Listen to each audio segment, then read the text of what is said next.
Bismillahirrahmanirrahim. Assalamualaikum warahmatullahi wabarakatuh.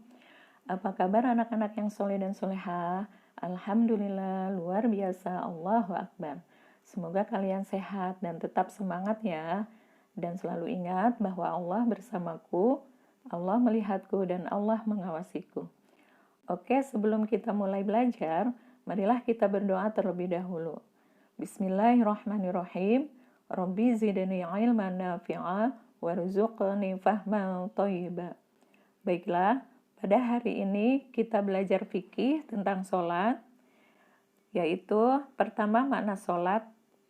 Sholat menurut bahasa adalah doa. Semua gerakan terdiri dari doa. Sedangkan menurut istilah adalah gerakan yang diawali dengan takbiratul ihram dan diakhiri dengan salam.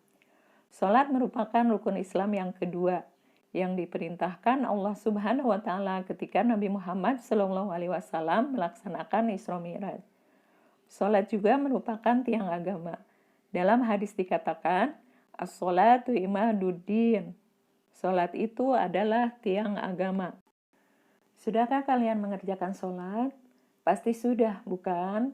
Sholat yang baik adalah sholat yang dilakukan dengan khusyuk dan tertib sesuai dengan ketentuan yang meliputi syarat wajib, syarat sah, rukun, dan sunnah sholat.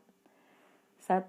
Syarat wajib sholat yaitu beragama Islam, kemudian baligh yaitu cukup umur, lalu berakal, suci dari hadas dan nifas, mempunyai wudhu, dan bagi yang melahirkan tidak diwajibkan untuk sholat karena dalam keadaan nifas.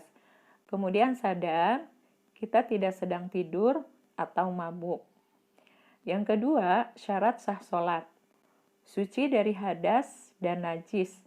Kita mempunyai wudhu, suci pakaian, suci badan, dan suci tempat ketika kita akan melaksanakan sholat. Lalu menutup aurat, yaitu di sini bagi laki-laki adalah dari pusar sampai lutut. Lalu aurat perempuan, seluruh tubuh kecuali wajah dan telapak tangan. Ya, itu untuk perempuan berlaku dalam keadaan sehari-hari, tidak dalam keadaan sholat saja.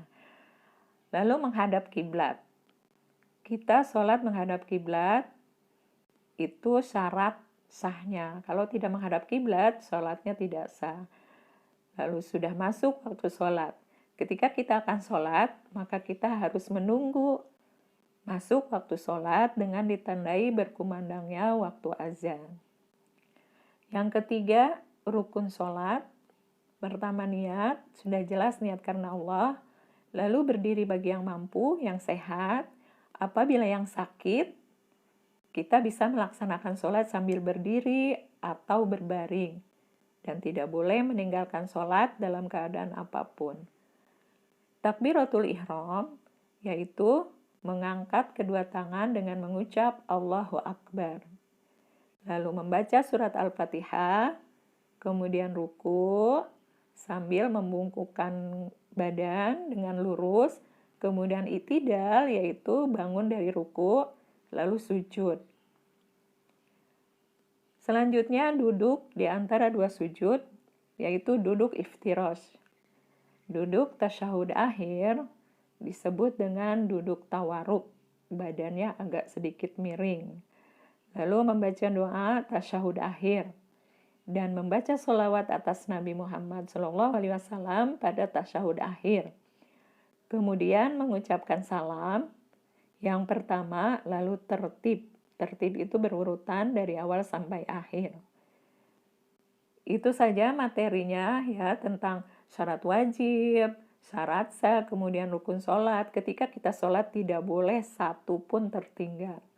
Apabila ada salah satu yang tertinggal, maka sholatnya tidak sah atau batal. Ya, ini saja materi dari Ibu. Mudah-mudahan kalian paham dan kemudian dihafal. Ya, kemudian jangan kamu tinggalkan sholat dalam keadaan apapun. Semoga kalian semua sehat-sehat selalu. Kita akhiri dengan baca hamdalah. Alhamdulillahirrabbilalamin. Dan Ibu akhiri. Wassalamualaikum warahmatullahi wabarakatuh.